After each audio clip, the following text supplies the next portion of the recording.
最近华尔街流传一种说法，叫川普在故意制造美国衰退，什么意思啊？你有没有发现，这自从川普上台以后啊，美国资产就开始一落千丈啊？看看美元的走势啊，再看看美股的走势。关注美股的朋友们应该发现了，什么美股永远涨，什么定投纳指的神话，今年开始都不好使了。所谓的美股科技七姐妹无一幸免，全部在跌啊！尤其这个跟川普走得最近的马斯克，特斯拉的股价从年初到现在跌了40%多，有权威机构甚至已经把美国第一季度 GDP 的预测下调到了负的2.4%，这个下降幅度直逼2020年啊！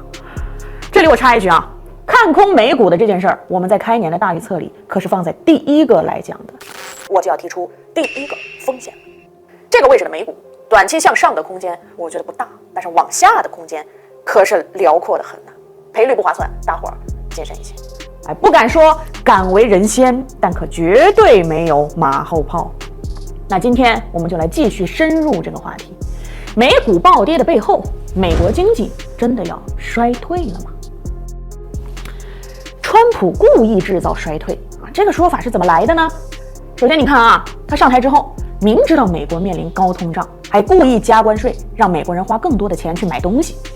其次呢，他又成立了政府效率部啊，让马斯克大搞政府裁员，进一步提高了美国的失业人数。明眼人一看，这不就是在故意拖垮美国经济吗？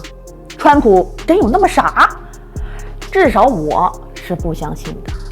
恰恰相反，川普的行为啊，看似荒诞，但实际他才是最清醒的那一个。所有这些的举措核心原因都只有一个，缺钱嘛。美债还是美债，36万亿的天量美债啊，光是利息每年就要掏出1.2万亿，那比整个国防预算还要高啊。而这里再提一下，美债是什么呀？美国政府从08年开始花钱就大手大脚的啊，什么事儿都要政府出钱。疫情期间他们全民发钱的事儿还记得吧？那钱从哪儿来呀？打欠条找市场借，承诺到期还本付息，那这张欠条啊就是美债。而美债又是用政府信用背书的，所以这债它赖不得。所以简单来说吧，美国政府啊现在已经是穷的叮当响了，消债是川普上台之后的头等大事。本来这川普啊是想让美联储配合自己降息，他算了账啊，美国现在利率4.5%，只要美联储降100个基点，降到3.5%，他们每年就能少还4000亿的利息。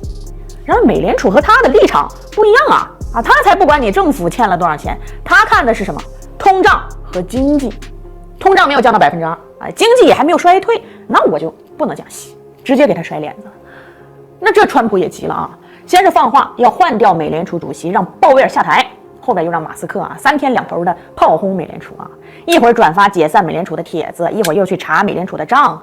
眼看着美联储啊还是不松口啊，川普索性一不做二不休。你不是不降息吗？好，那我就让市场倒逼你降。于是他抛出了2个大招。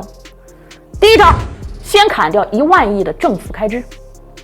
数据显示啊，整个2023财年，美国联邦预算高达6.2万亿美元，占 GDP 的近23%，加上州和地方政府的支出比例直接飙到36%。说大白话就是，美国现在每1美元的经济活动里，至少有接近40美分是直接或间接由政府贡献的。同样，这几年美国的 GDP 增长大多靠的不是工业，也不是贸易，而是靠着政府疯狂举债撒钱刺激出来的。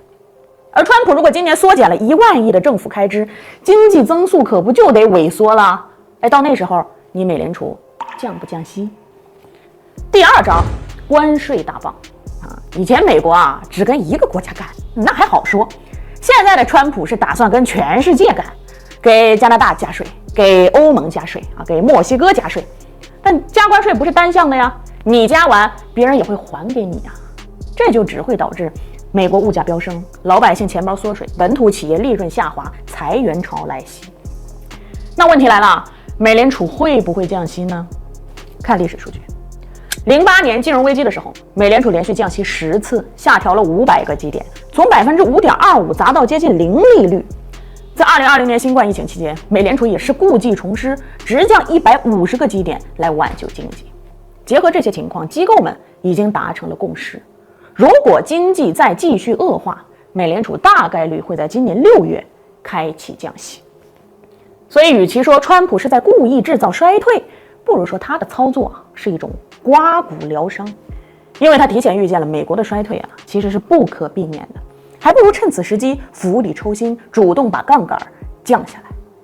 政府裁员是为了削减开支，实现美国的财政盈余；加关税是为了推动美国制造业持续回流。至于美股嘛，关键时刻总是要牺牲一个嘛。散会。